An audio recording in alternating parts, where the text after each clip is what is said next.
What we're trying to achieve with specially made hook baits is to get the carp to take them first. So you put your free offerings in, attract the carp into the swim, they're browsing over the top of the baits. One stands out, it doesn't scare them, it attracts them. They pick up that one and you get a bite straight away, and that seems to be happening here at the moment. I'm getting lots of bites. I'm putting oil on my baits that I'm actually feeding, which means normally a slick comes up on the surface when the fish are actually eating the bait, but I'm getting bites before there's any slick at all, so I'm guessing this is one of the first baits to be taken. And that's the fella that's doing the business at the moment on here. That's a mixture of banana and pear and milky toffee flavours.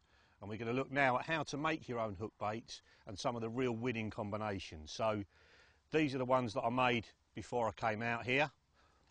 They smell absolutely gorgeous. That mix of banana and pear and toffee, you know, banoffee pie, is absolutely devastating. I've caught on that everywhere I've taken it. So it's very, very simple to do. I make all of my own hook baits on the bank, keep the stuff in the back of the van all the time. You don't need to buy lots of ingredients and lots of utensils, bit of base mix, bit of pop-up mix, some flavours and an egg, and that's about it. So first of all, you just crack an egg into a mixing bowl, whisk that up, and then your flavours go in. And in this particular one, I've got 2.5 ml of the cell activator, which is the liquid that goes into the normal cell boilies.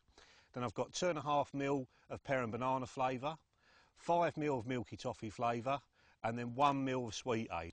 And what that does is rounds the flavours off. They're very, very concentrated on their own. They're very bitter. So a ml of the sweet aid just gives them a nice round taste so the fish don't eject the bait as soon as they taste it. And then onto that, I just put a little bit of white colour in. What I'm trying to do is make them look washed out. So that's one of our cell boilies that we're feeding.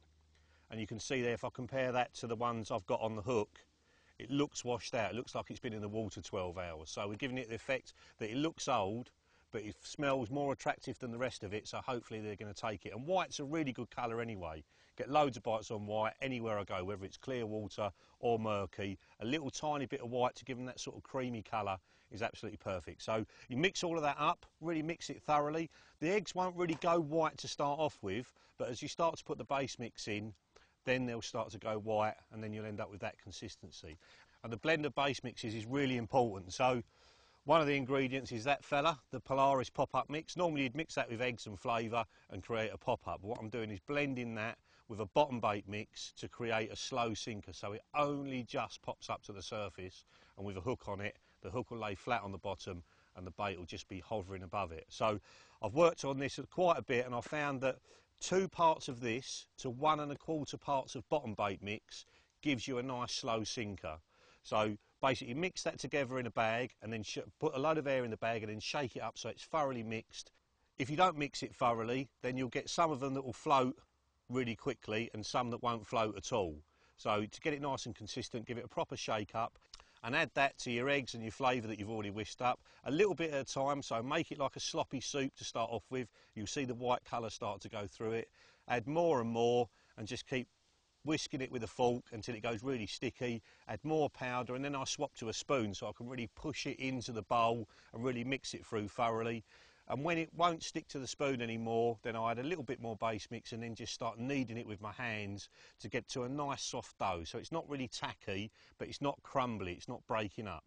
It's just like a nice soft mix. And then it's very important, if you're doing your baits outside, put it in a plastic bag and then just do the plastic bag up at the top, and that stops it drying out. This stuff can dry out very quickly in the open air, and sometimes I'll even add more water to it and then knead it back through it again just to soften it up so it rolls really well. And then obviously I'm just rolling the baits, pinching a bit off, and I find if you just wet your fingertips and pinch a little bit of mix off and then roll it, it rolls just that little bit better.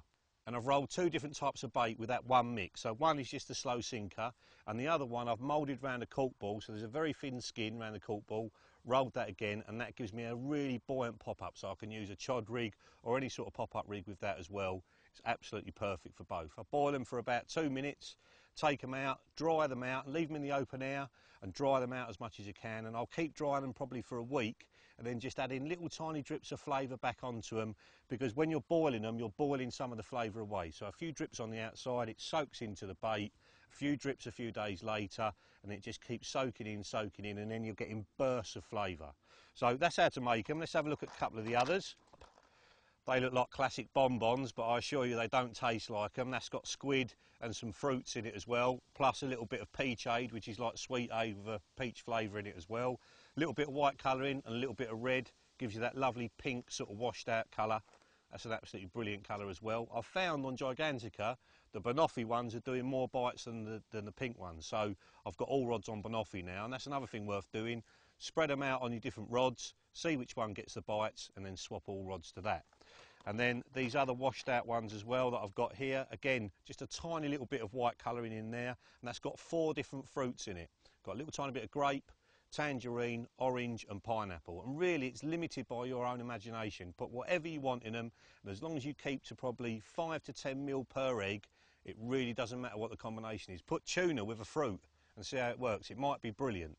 And the more different flavours you've got bits coming out that way from the bait, you've got bits going straight up, because all the flavours will be on different bases, so each one's doing a different thing and giving you more chances to get a bite. And then the last slow sinker, this is for later in the week on Gigantica. This is when they've eaten loads and loads of boilies. This is basically the cell base mix that you just buy out the freezer in a normal tackle shop. Comes in a little tub. And what I've done is kneaded cork dust into there. Just kneaded it in more and more and more. Kept rolling them, dropping them in the water, and they must just float. And then you know you've got a slow sinker. So I've got exactly the same base mix as I'm feeding, but I've got it as a slow sinking bait. So all you're doing is taking away the weight of the hook. So the hook's laying flat on the bottom, the bait's sitting above it, so when the fish sucks it in, it goes in that little bit faster and hopefully nails them. So that is hook baits, well worth the extra effort.